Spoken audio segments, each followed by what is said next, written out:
تمام علماء و اولیاء اس بات پر متفق ہیں کہ حضرت سیدنا عبد القادر جیلانی مادرزاد یعنی پیدائشی ولی ہیں۔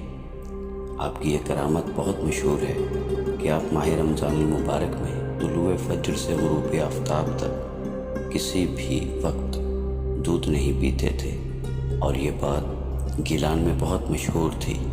لوگ کہا کرتے تھے کہ یہ پیدائشی ولی کی نشانی ہے کہ ایک بچہ یعنی سادات کے گھرانے میں ایک بچہ پیدا ہوا ہے جو رمضان میں دن بھر دودھ نہیں پیتا۔ تاریخی کتب کے مطابق آپ کی ولادت شب اول یکم رمضان 470 ہجری کے مطابق 17 مارچ 1078 عیسوی میں ایران کے صوبہ کرمانشاہ کے شہر گیلان میں ہوئی، جس کو گیلان اور جیلان بھی کہا جاتا ہے، اور اسی لیے آپ کا ایک اور نام شیخ عبد القادر گیلانی بھی ہے۔ شیخ عبد القادر جیلانی کا تعلق جنید بغدادی کے روحانی سلسلے سے ملتا ہے۔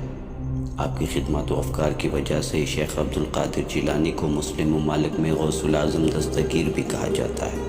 آپ کا شجرہ نسب سید ابو صالح موسیٰ جنگی دوست بن عبداللہ الجیلی بن سید یحییٰ زاہد بن سید محمد مورث بن سید داؤد بن سید موسیٰ ثانی بن سید موسیٰ الجون بن سید عبداللہ ثانی بن سید عبداللہ المحض بن سید حسن المثنی بن سید امام حسن بن سیدنا علی رضی اللہ تعالیٰ عنہ۔ حضرت شیخ عقیل سنجی سے پوچھا کہ اس زمانے کے قطب کون ہیں؟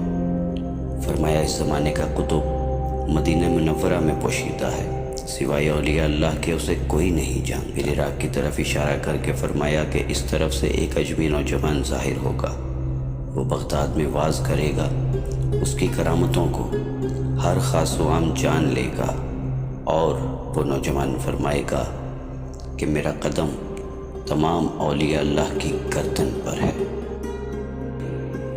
سالک السالکین میں ہے کہ جب عبد القادر جیلانی کو مرتبہ غوثیت و مقام محبوبیت سے نوازا گیا تو ایک دن جمعہ کی نماز میں خطبہ دیتے وقت اچانک آپ پر کیفیت طاری ہو گئی، اور اسی وقت زبان فیضیاب سے یہ کلمات جاری ہوئے کہ میرا قدم تمام اولیاء اللہ کی گردن پر ہے۔